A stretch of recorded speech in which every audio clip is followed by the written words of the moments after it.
Hi guys, this is Pobert23. Welcome to my YouTube channel guys. Kumusta po kayo dyan mga guys? Ako dito kagabi, grabe na trauma ako kagabi. Alam mo ako nung bakit? Kasi dahil po sa lindol mga ka-farms. Oo, sobrang lakas ng lindol. 12 ng midnight ang nangyari.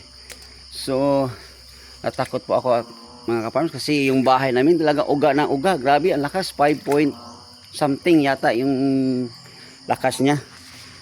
So na-worried naman ako guys kasi yung mga saging ko talaga kasi yung mga saging ko puro may bunga tapos may lindol tapos delikado tapos sumunod pa yung malakas na ulan na isang oras ng ulan na sobrang lakas tapos may hangin pa kaya hindi ako nakatulog po.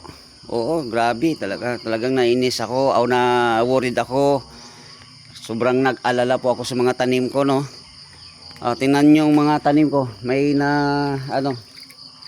may nabagsakan. May nabagsak, 2 puno. Tapos may bunga pa.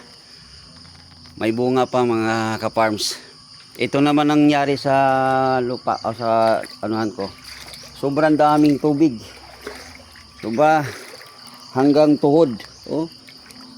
Hanggang tuhod. Grabe. Tubig. Oh, tingnan nyo.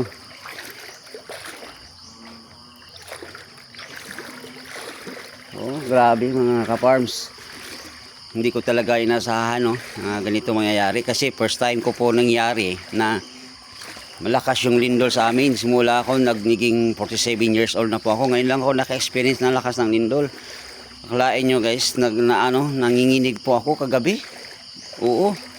Grabe talaga. Nanginginig ako, parang na-trauma ako ba.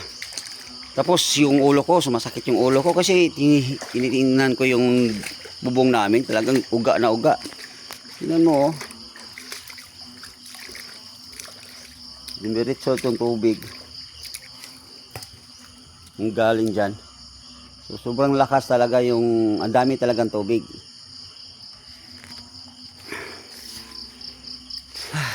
Kayo dyan, musta po dyan ang lugar nyo na, dahil po sa lindol.